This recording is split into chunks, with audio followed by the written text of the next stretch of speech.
Taronga Seals for the Wild presentation, proudly powered by Red Energy.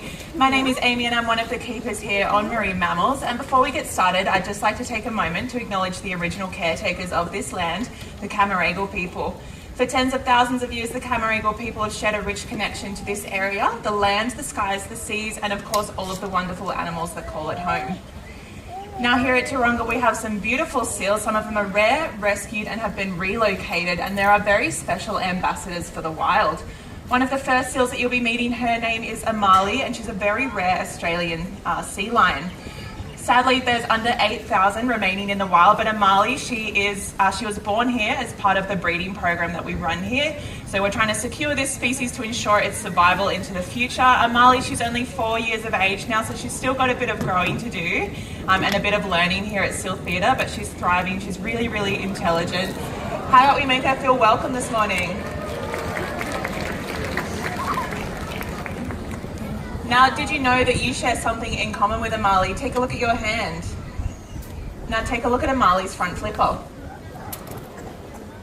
Inside your hand and Amali's front flipper is the same bone structure. A lot of people think that those flippers are awkward when moving along the land, but they're a lot more efficient than you might think. So let's take a look as she goes for a bit of a walk.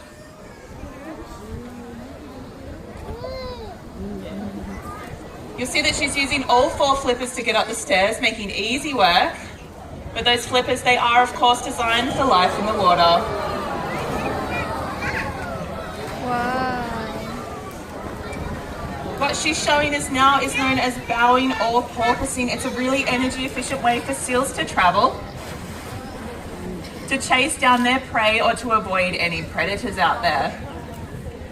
Now seals, they're amazing predators out there in our oceans. There are a lot of predators out in the ocean and some are heavily misunderstood.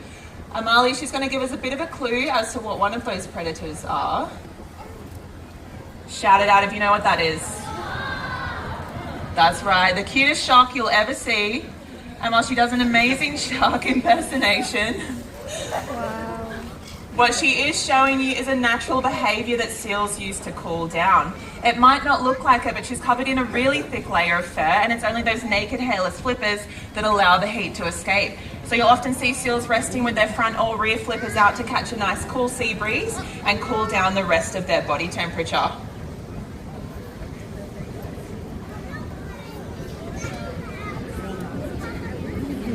Well, I think Amali's done an amazing job this morning, so let's give her a round of applause and we can make way for our next friend. Coming out next, his name is Moby and he's a male Australian sea lion. So as he comes out, you'll notice that they look a little bit different, and this is because males, as they start to mature, they go through a bit of a colour change. So Amali, she was the silver coloration with a lighter underbelly, but you'll notice that Moby is almost entirely brown, and he's also got a blonde cap on the top of his head. Now as he starts to mature and get bigger in size, also you'll notice he is a lot bigger than Amali. So the females will reach weights of about 60 kilos, but the males can exceed weights of over 350 kilos. So they're really large individuals when they're fully grown. Moby, he's still got a lot of growing to do. He's sort of in his teenager stage, but you will notice that he has that beautiful cap on the top of his head. He was also born here at Taronga Zoo as part of the breeding program, and as he gets older, he'll play a really important role. This is the gorgeous Moby, everyone. Let's make him feel welcome.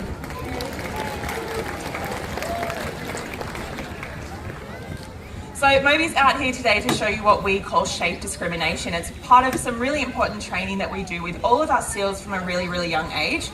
You'll see that we have a variety of shapes there. Moby's shape is the silver star that Jake's holding. We're going to call him out of the water and hope that he'll touch his nose. No, he nailed it. Let's give him a round of applause. So we'll do a few rotations of this. If he does get it right, we'd love for you to cheer him on. We'll mix up the location of the shapes, send him into the water and see how he goes on this second try. Oh, that cheeky seagull.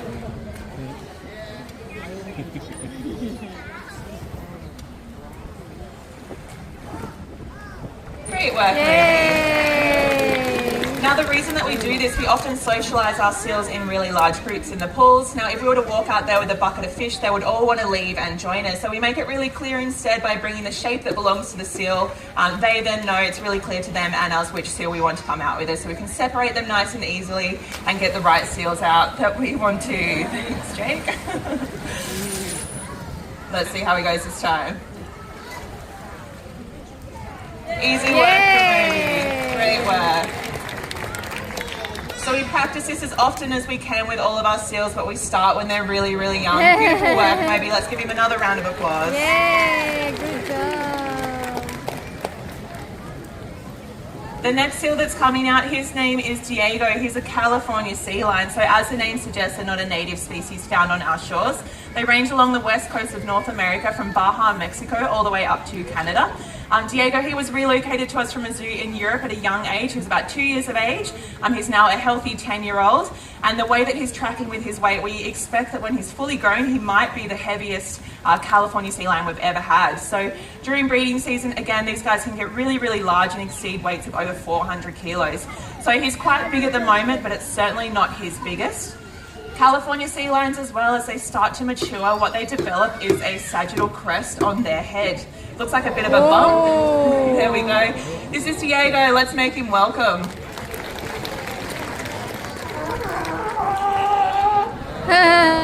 So you can see that bump on the top of his head that I was talking about. His is quite small compared to some of the other boys that we have here, but it is developing as he starts to mature. Now Diego, he's out here today to show us all the life of a seal. Seals are what we call semi-aquatic animals, so they do spend a lot of time in the water, of course, but they spend quite a large time resting out on the land as well. When they're out on the land, this is where they can get their best rest, socialise with other seals, and get in some sunshine. On his rear flippers there, it might be a little bit difficult to see, but he actually has a set of nails, so you can see he's able to bend those flippers and help him groom. This comes in handy throughout the season. Seals actually do molt and lose all of their fur and make way for a nice fresh coat. They get really itchy during this time, so having those nails is really, really helpful for them. The strength in those flippers, they're incredibly agile in the water. You can see he has no issues at all being able to balance and manipulate his body in the water.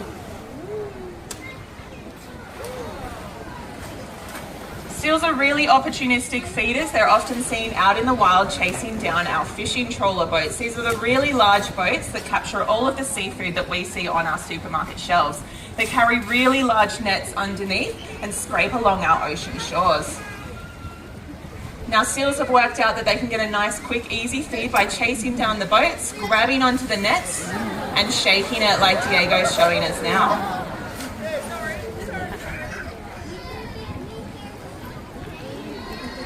Unfortunately, what can happen for a lot of seals is they do become entangled in the nets. Seals do a lot of fluctuating with their weight over the years, so if they do get stuck in something, unless someone's there to help them, it can often remain stuck, and that has a really devastating outcome. But lucky for Diego, he has Keeper Jake to help him. He's done a pretty great job this morning. What do you reckon? Yay! We have a big bucket of fish for him as a reward. Yay! Now you may have noticed during the presentation so far just how easily our seals catch the fish that we throw to them. And that's all thanks to those gorgeous whiskers of theirs. Let's take a closer look. Now I want everybody to have a look at the end of Diego's nose, and on the count of 3 shout whiskers. 1, 2, 3. See, at the end of those whiskers is a sensitive nerve fibre that helps with the sense of touch. Seals, when they're not able to use their eyes when they're hunting in dark and murky water, they're able to use those whiskers to detect the movement of fish. Now, unfortunately, we are overfishing our oceans, making it harder and harder for our seals to find their next feed. But Diego's going to join Keeper Jake by the edge of the pool this morning and have a quick look if there's been any fish left behind. Is there anything down there, Diego? Is there something we can all do about it? That's a big yes. Your choices matter. The next time you're out shopping for seafood, look for the blue MSC fish stick that you can see on the wharf there. Stands for the Marine Stewardship Council. It's a guarantee that the seafood you're buying supports fish stocks, jobs, and the environment. Which one am I talking about, Diego? That one right there, nice and easy. By shopping sustainably, you'll ensure that Diego's wild cousins will have a feed in the future, and that makes him pretty happy, I think. Beautiful smile. You've been a superstar this morning, Diego. Let's give him a big round of applause. And you can head on home for some more fish. One of the last seals joining us, his name is Bondi, and he's one of our rescued seals. So he's a long nose, or otherwise known as a New Zealand fur seal. But the reason for the name change is they're not only found in waters around New Zealand, they're found locally. If you're lucky and you're catching the ferry back across to Circular Quay, keep an eye out. There's a fur seal called Benny that likes to hang out on the steps there. He's a bit of a superstar in the area. But Bondi, he was rescued when he was a young seal pup on the very famous Bondi Beach. He had been attacked by a shark and had some pretty significant injuries to one side of his body. The scars took up almost a third of his body. So he spent a really long time in our care with our vets and the team, and unfortunately he was deemed unsuitable to be released. But as you'll see, he's going to be coming out this morning for a bit of a walk. So we do ask that while he's out here to please remain seated. If he is nearby, please don't try and reach out and touch him. It's important that he remains focused on his trainers while he's out here. So you'll see as he comes out, he's no longer a little seal pup. He's really, really healthy. And he's exceeded weights during breeding season of over 150 kilos. He has fathered 4 pups and has many girlfriends, so he's thriving here at the zoo. When he comes out, you'll notice he looks a little bit different to the seals you've previously met, and the first thing you might notice is how shaggy he is in his appearance. So fur seals, they have a double layer of fur underneath. Oh, it's coming out from this way, perfect. They have a double layer of fur. Underneath there's an orangey fur that's really great at keeping them nice and warm in the cool water. And that outer layer, the darker brown, that's what keeps him nice and dry. But this is the gorgeous Bondi, everyone. Let's give him a warm welcome.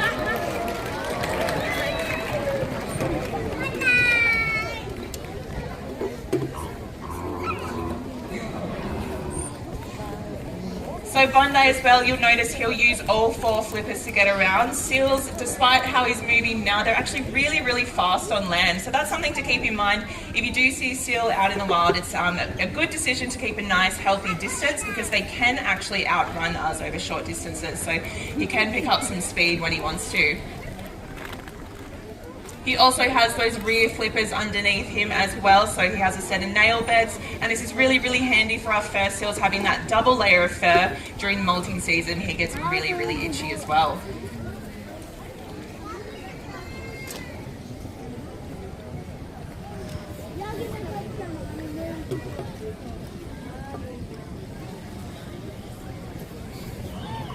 So Bondi, being a fur seal, you might be also thinking true seals look a little bit differently and move differently. So our true seals, they're not able to bend those rear flippers underneath, and they move around a bit more like a caterpillar. But you'll see that Bondi has great movement of his hips there, being able to flip them under and move.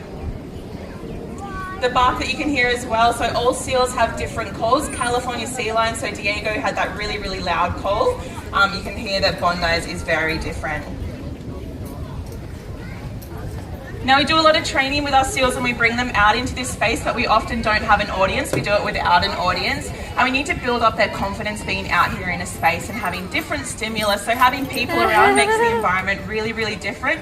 Not all of our seals are confident or comfortable in coming out here just yet, particularly our young ones.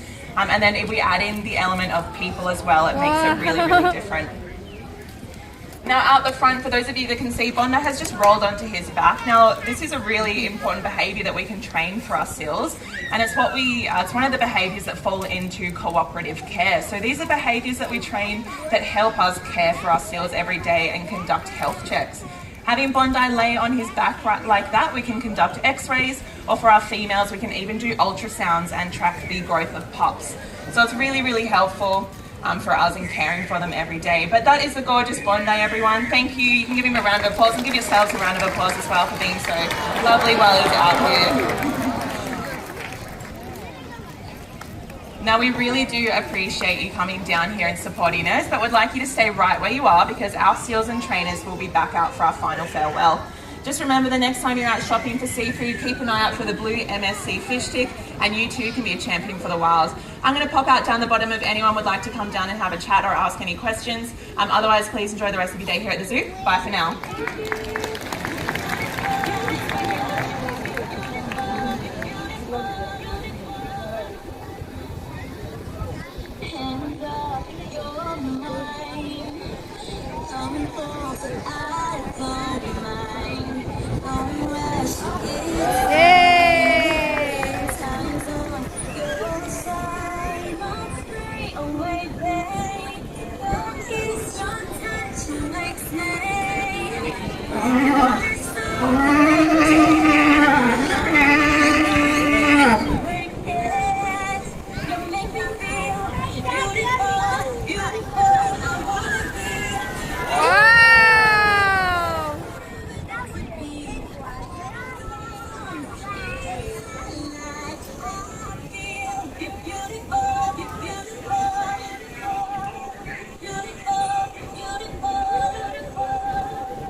Beautiful,